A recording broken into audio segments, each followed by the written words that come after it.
Happy Labor Day! Yes, it's Labor Day. I'm in my office, as you can tell.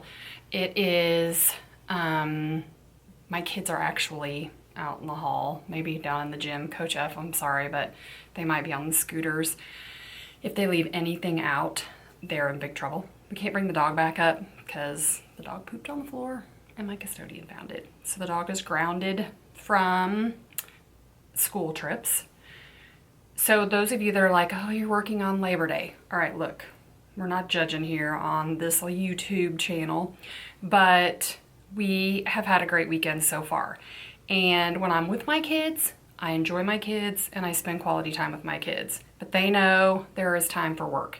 So they love coming up here and messing around, which is probably what they're doing out there.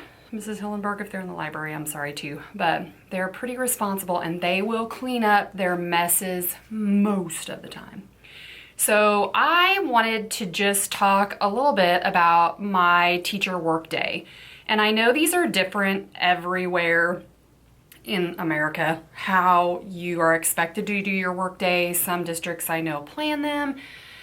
Some districts let the principals plan them. We've always planned ours. Now we have a new superintendent and that may change next year, but we have always been given the freedom, if there's not a district-wide training, that we get to plan our day. So I'm gonna talk a little bit about how I plan a teacher workday. First of all, I start a little bit later than the regular school day for teachers, and I usually wrap up a little earlier.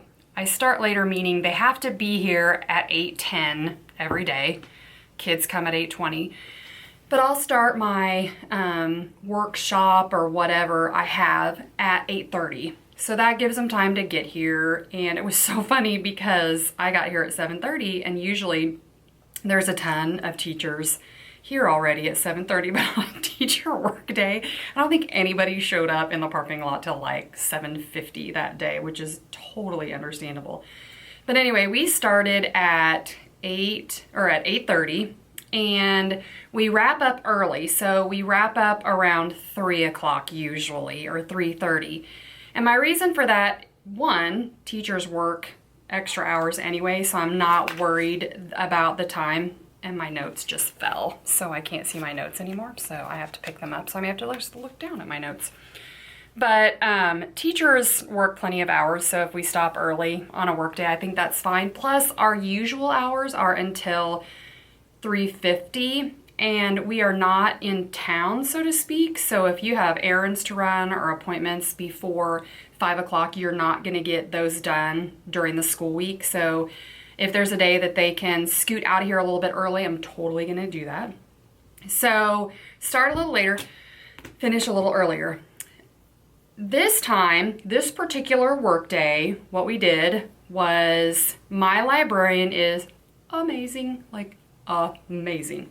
She's always offering to do extra stuff and help, and she'll always help. I mean, it's just amazing what she does. STEM clubs, STEM labs, science, technology, computers. She's doing a mystery Skype. She'll do curriculum units with the teacher, whatever it is. But we never have time to plan for those. So she did the first half hour and she talked to the teachers about how she's planning with our 4th grade and gave them some ideas of how they could plan with her. So that's how we started. 9 o'clock, we use Raz Kids Reading A to Z, and we've used it for a long time, and we started using it back when we started Daily 5 for listen to reading, but there's so much more with Raz Kids. I need to make a disclaimer. I believe in authentic books and authentic reading, and kids and adults like to have an actual book in their hands sometimes, so I get that. However, there is a lot to offer with Raz Kids. So I wanted the teachers to have a webinar. Oh, it wasn't very good.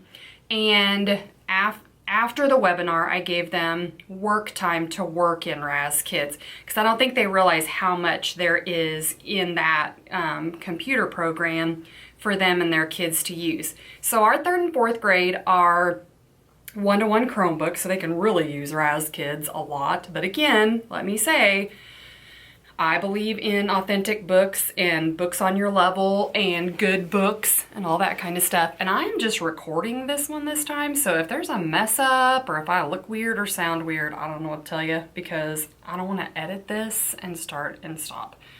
So there you have it. After Raz Kids, I gave them an extra long lunch because, again, usually teachers have to eat their lunch in 15 minutes. It's a 25-minute period for the kids, but by the time the teachers get the kids through the line and then they go down and they have their lunch and then they get back, it's like 15 minutes for a lunchtime. So, hey, I'm going to give them an extra long lunchtime so they can go out. Some go out and enjoy that. Some get their lunch and bring it back, which is totally fine too. I used to bring my lunch back because I wanted to get my work done so I didn't have to do it at home. And I got some weird hair going on, so I apologize for that, but it's just gonna be how it is because it's Labor Day and I didn't get dressed up for you. Let's see, after lunch, okay, we're going through the Leader in Me program, and that's the Stephen Covey 7 Habits of Highly Effective People. And so we have what's called a staff lighthouse team or a leadership team. So we are meeting to try to determine what kind of action teams we're gonna have. So in PLC, you can have PLC teams. We did Accelerated Schools years ago, which is cadres, I think we called it. I don't even know, but there's so many different things. It's just teams. So we talked about that, and then we had to decide how we are going to take our teams to the staff to divide the staff up into the various teams. That's a whole other YouTube video. I'm not getting into that right now.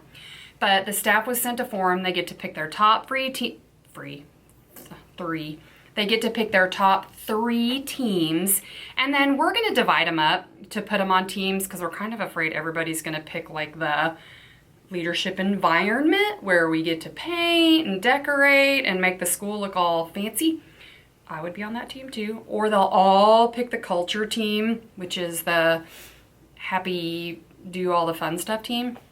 So we're gonna divide everybody up. So we explained our teams and then we gave them some time to ask questions. Nobody had any questions because we don't really know what we're doing yet. So when you find out what you're doing, you'll have questions.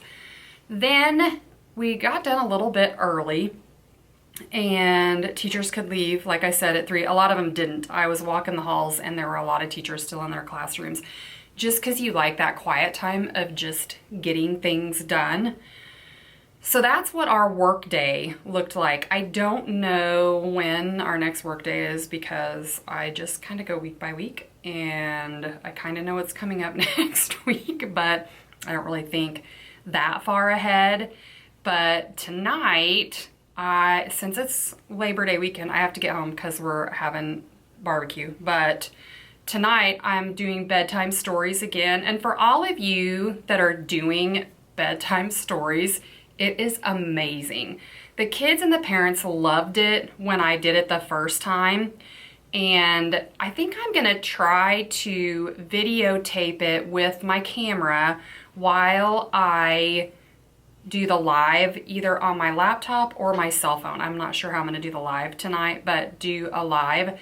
And I might video it so that I could do a YouTube video about bedtime stories and kind of my thinking with that. So anyway, that is about teacher work days. Bedtime stories can be a totally different video. And I'm gonna go because I have work to get done before I need to leave to barbecue. And I'll probably go check on my kids out in the hallway. But anyway, always read. I always put my information in the comments at the bottom. So where you can follow me and where you can find me if you just want to take a look. I put a lot of stuff on Instagram these days because it's just easier and it's faster. So if you're on Instagram, look me up. If you're not on Instagram, get on Instagram. So happy Labor Day.